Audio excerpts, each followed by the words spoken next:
Before Star Wars redefined space adventures, before Alien terrified us with cosmic horror, a wave of ambitious space operas blazed across silver screens worldwide. The 1960s, that weird, wonderful decade of cultural revolution, saw filmmakers launch humanity's dreams and nightmares into the stars, using nothing but practical effects, wild imagination, and occasionally, paper plates on fishing wire. Today we're diving into 15 forgotten space adventures that somehow slipped through the cracks of our collective memory, films that deserve way more recognition than they've gotten. Number 15. Planet of the Vampires. Mario Bava's Planet of the Vampires might be the most influential space horror film you've never seen. Two spaceships respond to a distress signal on a mysterious planet, only to have their dead crew members resurrected and hunting the living. If that sounds familiar, it's because Ridley Scott borrowed heavily from this Italian gem when making Alien 14 years later. The film's vibrant, fog-drenched alien landscapes were created on a shoestring budget using colored lights, smoke machines, and minimalist set design. Bava, originally a cinematographer, turned financial limitations into artistic triumph, crafting haunting visuals that filmmakers still reference today. The crew's sleek black leather spacesuits with high collars and yellow piping became an unexpected fashion icon in sci-fi design. Critics initially dismissed it as B-movie schlock, but French film theorists later championed it as gothic horror in space. When Quentin Tarantino screened his personal 35mm print at the New Beverly Cinema in 2014, he declared it the perfect combination of Italian style and American drive-in sensibilities. Those impossible camera movements, those eerie reflections, all done with mirrors and practical tricks that CGI artists still struggle to replicate. Number 14. First Spaceship on Venus. The Soviet East German production, First Spaceship on Venus, might be the most scientifically ambitious space film of its decade. Based on Stanisław Lem's novel, The Astronauts, it follows an international crew discovering remnants of an advanced Venusian civilization that destroyed itself through nuclear warfare. A thinly veiled Cold War warning. The film features some genuinely mind-bending alien technology, including a metallic, thinking ocean that communicates through magnetic impulses. The production design team reportedly consulted with actual Soviet space scientists to create believable spaceship interiors. The scene where cosmonauts walk through an alien city features architecture so bizarre, it reportedly gave the film's art director migraines trying to conceptualize it. Stanley Kubrick allegedly viewed this film multiple times while preparing for 2001: A Space Odyssey, particularly studying its weightlessness sequences and alien landscape designs. American distributors chopped 20 minutes from the film and dubbed it poorly, virtually destroying its reputation in Western markets. Film historian Michael Atkinson called it the first serious attempt to envision alien intelligence as truly alien, not just humans in rubber suits. Number 13. Battle Beyond the Sun. Here's an odd piece of space cinema history. Battle Beyond the Sun began life as the Soviet film Nebo Zoviot before being purchased by Roger Corman, who handed it to a young Francis Ford Coppola to re-edit for American audiences. Coppola didn't just cut it, he filmed new scenes, changed the plot, and transformed the original Soviet message of cooperation into a Cold War competition narrative. The original plot involved competing American and Soviet missions to Mars that eventually joined forces when disaster strikes. Corman demanded more monster action, so Coppola, working with practically no budget, created bizarre alien creatures that one critic described as looking uncomfortably like battling reproductive organs. These creatures, filmed in a bathtub with food coloring, became strangely influential in low-budget monster design. The film exists in 3 completely different versions, Soviet, American, and international, with wildly contradicting messages about space exploration. Soviet filmmakers were furious about the American edits, with director Mikhail Kharikov reportedly saying he would rather have seen the film burned than butchered this way. Despite all this tampering, the original model work and space sequences remain genuinely impressive, with miniatures and effects that NASA engineers apparently praised for their technical accuracy. Number 12. Journey to the Seventh Planet. Director Sidney Pink's Journey to the Seventh Planet dares to be both a space exploration adventure and a psychological horror film. Danish-American astronauts land on Uranus only to discover it's not a gas giant at all, but somehow transformed to resemble Earth. Specifically, the rural Denmark of their memories, populated by people from their past. The film's alien antagonist is a disembodied brain that feeds on human thoughts, creating reality from the astronauts' desires and fears. This concept predates similar mind-bending scenarios in Solaris and Star Trek by years. The production, filmed primarily in Denmark, featured pioneering rear projection techniques that allowed actors to seemingly interact with impossible environments. The censors demanded cuts to scenes where the brain creature manifests the crew's fantasies about women, with one particular sequence where an astronaut encounters multiple versions of his girlfriend, removed entirely. Special effects, Wizard Ib Melchior later revealed they created the film's strange ice corridor sequence using nothing but salt, broken glass, and ultraviolet light. Director John Carpenter has cited this film as a direct influence on The Thing, particularly in how it handles paranoia and isolation among a small crew. Number 11. The Phantom Planet. The Phantom Planet gives us one of sci-fi's strangest concepts.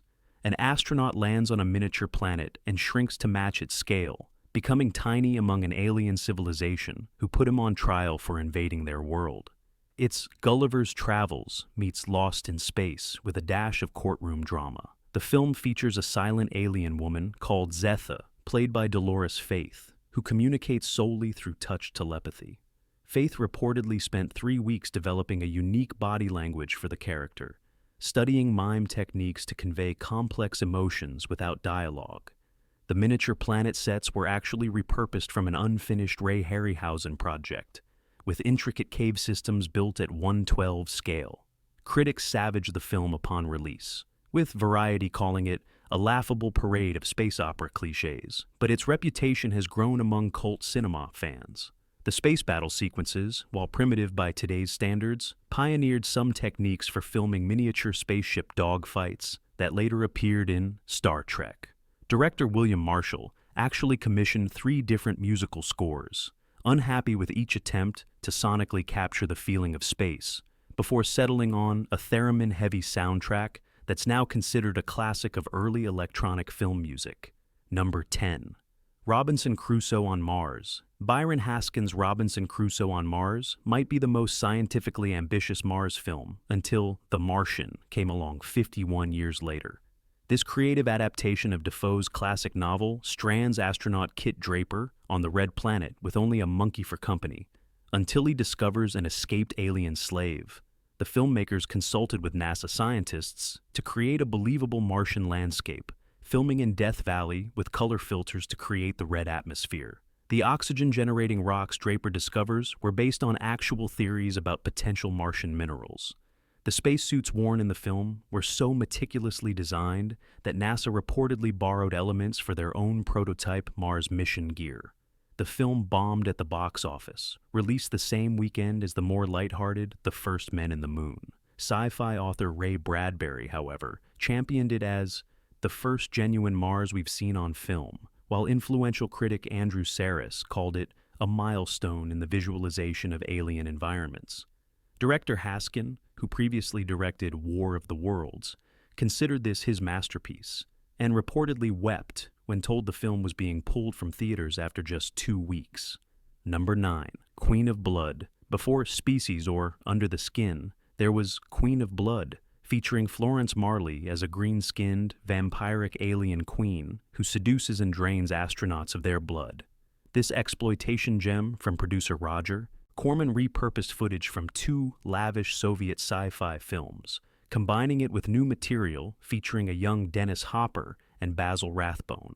The film's alien spacecraft interior designs were directly lifted from Vasily Zhuravlyov's Nebo Zovyot, while the rescue mission sequences came from Pavel Klushantsev's Mechta Navstrechu. Corman purchased the Soviet footage for a fraction of what similar effects would have cost to produce in America. The alien queen's hypnotic stare was created by having Marley wear painful custom-made contact lenses that glowed under ultraviolet light. Director Curtis Harrington later claimed that Ridley Scott's Alien took significant inspiration from his film, particularly the sequence where the crew discovers an abandoned spacecraft containing a single surviving alien. Film historian Tim Lucas noted that the Soviet footage Corman appropriated actually cost more to produce than 2001: A Space Odyssey would several years later. Despite its patchwork nature, the film received unexpected praise from French critics, who saw in its borrowed imagery a commentary on Cold War cultural theft. Number 8. This Island Earth. This Island Earth is too important to leave out. It's the bridge between 50s flying saucers and 60s sophisticated space opera.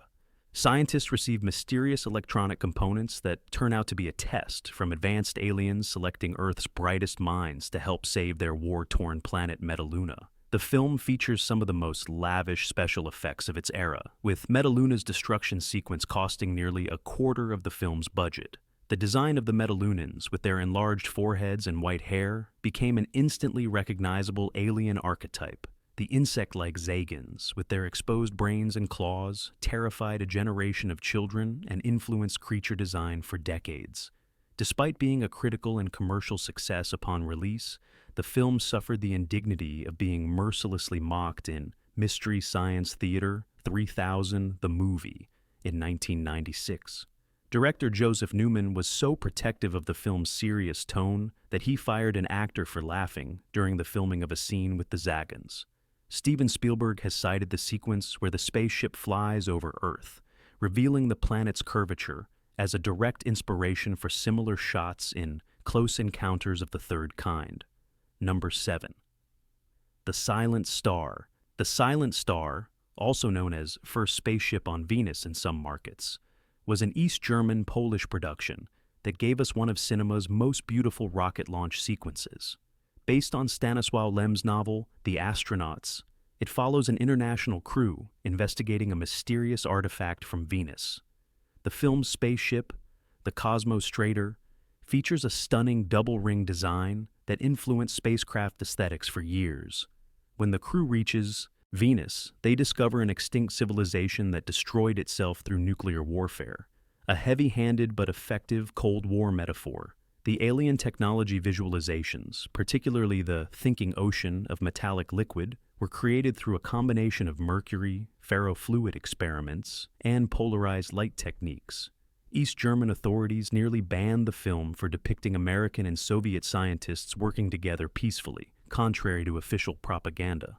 Director Kurt Motzig fought back, arguing the film's anti-nuclear message was more important than the Cold War posturing.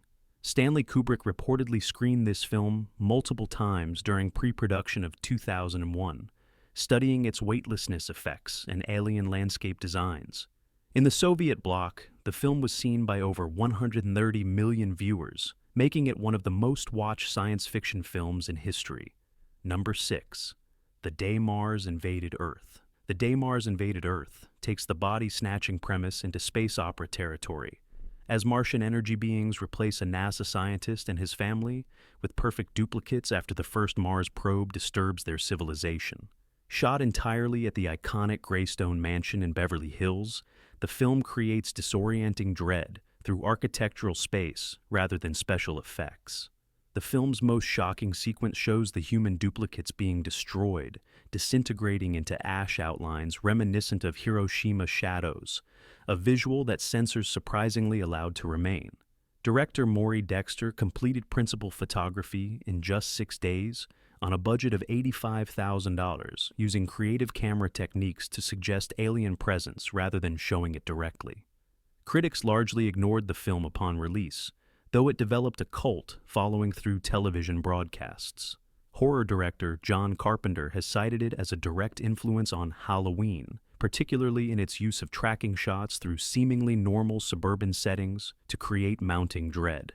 The film's writer, Edward Burns, originally conceived it as a straightforward alien invasion story, but budget constraints forced him to reimagine it as a psychological thriller, inadvertently creating something far more unsettling. Number 5. Ikarie XB-1.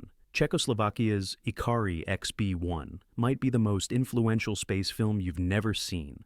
This masterpiece follows the crew of a starship on a 15-year journey to Alpha Centauri, facing psychological strain, mysterious space phenomena, and the discovery of a derelict spacecraft filled with corpses.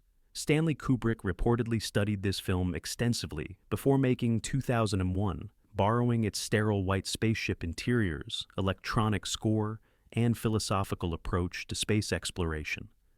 The film features astonishingly prescient technology, including flat-screen video communications, electronic door sensors, and exercise machines to combat zero gravity, effects on human physiology, all conceptualized before humans had even reached space. The American release, retitled Voyage to the End of the Universe, was heavily edited with a completely altered ending that transformed the film's message. Director Jindřich Polák was never consulted about these changes and reportedly refused to acknowledge the American version's existence. Film historian James Naramore called it the first serious attempt to depict future space travel as it might actually occur, without monsters or maidens in distress. When screened at Cannes in 1963, it reportedly received a 7-minute standing ovation. Number 4. Atragon. Ishiro Honda's Atragon combines submarine adventure with space opera as a flying, drilling super submarine battles the forces of the lost continent of Mu. While not set in outer space, its submersible spacecraft design and battles against an ancient civilization make it spiritual kin to classic space adventures. The film features some of special effects master Eiji Tsuburaya's finest work, particularly the super submarine Atragon, with its drill nose and ability to fly, dive, and burrow through the earth. The miniature work was so detailed that several of Toho's studio technicians reportedly suffered eye strain, creating the intricate control panels. The undersea kingdom of Mu features architecture combining Atlantean, Cambodian, and futuristic design elements, created through elaborate matte paintings and miniatures. The film was a massive hit in Japan, but received limited distribution internationally. Steven Spielberg has mentioned it as an influence on his submarine thriller 1941, particularly in its combination of military hardware and fantasy elements. The Atragon submarine design has appeared in numerous anime and manga, becoming part of Japan's science fiction visual language. Composer Akira Ifukube's stirring military march for the Atragon became so popular in Japan that it was performed at sporting events throughout the 1960s. Number 3. Battle in Outer Space. Another technical cheat on the decade, but Ishiro Honda's Battle in Outer Space deserves recognition as the film that established the template for space warfare cinematography. Aliens from the planet Natal use a magnetic wave to control Earth's climate before launching a full-scale invasion, prompting humanity to defend itself with rocket ships and ray guns. The film features over 300 effects shots, many requiring multiple exposures and precise miniature work. The lunar battle sequence, with Earth forces fighting aliens on the moon's surface, reportedly took 3 months to film, using a combination of puppetry, wire work, and meticulously crafted miniatures. The scene where the aliens lift buildings from Earth's surface using anti-gravity rays influenced similar sequences in Independence Day decades later. While American audiences saw a dubbed, edited version, Japanese viewers experienced a more nuanced film that questioned humanity's readiness for space exploration. Director Honda later revealed that the film contained subtle criticism of both American and Soviet space programs, suggesting that Earth should unite before reaching for the stars. George Lucas has acknowledged studying this film's space battle choreography while planning Star Wars, particularly its use of crossing fighter patterns and dynamic camera movements during dogfights. Number 2. Fantastic Voyage. Richard Fleischer's Fantastic Voyage might be the most original space adventure ever, because it takes place inside the human body. A submarine crew is miniaturized and injected into a scientist's bloodstream to dissolve a life-threatening blood clot, navigating the inner space of human anatomy. The film's production design team created some of the most stunning biological visualizations ever seen on screen, with the human body reimagined as alien landscapes. Art director Jack Martin Smith studied electron microscope imagery to ensure scientific accuracy while adding otherworldly beauty to environments like the inner ear and lung cavities. The submarine design, with its transparent hull and robotic arms, influenced real medical technology development in minimal invasive surgery. Fantastic Voyage won 2 Academy Awards for visual effects and art direction, beating out Fahrenheit 451 and The Blue Max. Isaac Asimov, hired to write the novelization, famously improved the story by fixing scientific plot holes from the screenplay. Raquel Welch, who played the technical assistant, reportedly suffered claustrophobia attacks while filming in the submarine set, which was fully submerged in a water tank for weeks of shooting. Medical professionals still use imagery from this film when explaining internal anatomy to patients, a testament to its lasting scientific visualization and legacy. Number 1. Barbarella. Roger Vadim's Barbarella isn't just a campy sex romp in space. It's one of the most influential space operas ever made. Jane Fonda's space adventurer travels to distant planets on a mission to find scientist Durand, encountering a series of increasingly bizarre aliens, robots, and humans along the way. The film's production design by Mario Garbuglia created a unique space aesthetic, combining Art Nouveau curves, transparent plastic, and shag carpeting that influenced everything from Star Trek to The Fifth Element. The opening zero-gravity striptease, where Barbarella removes her spacesuit in her ship's cabin, was filmed with Fonda on a massive pane of plexiglass, rotated slowly by technicians below. The excessive machine, designed to kill through pleasure, caused controversy with censors while simultaneously inspiring designers of actual pleasure devices. Studio executives initially rejected the completed film as too bizarre, leading to a limited release that failed to recoup its massive budget. The British rock band Duran Duran named themselves after the film's villain, bringing renewed interest in the 1980s. Film theorist Camille Paglia defended Barbarella as a major document in the history of feminist cinema, arguing that it presents female sexuality as powerful and unashamed. Despite initial failure, the film earned over $100 million in re-releases and home video, confirming Vadim's prediction that the world would catch up to Barbarella eventually. So, there you have it, 15 forgotten space adventures that paved the way for modern sci-fi blockbusters. Next time someone tells you Star Wars invented space opera cinema, you'll know better. These visionary films created visual languages, storytelling techniques, and cosmic concepts that filmmakers are still recycling today, often without even knowing their source. What forgotten space adventure would you add to this list? And here's the real question. Why do we keep remaking the same 3 or 4 sci-fi stories when there are dozens of these incredible, weird space films just waiting to be rediscovered? Drop your thoughts in the comments below.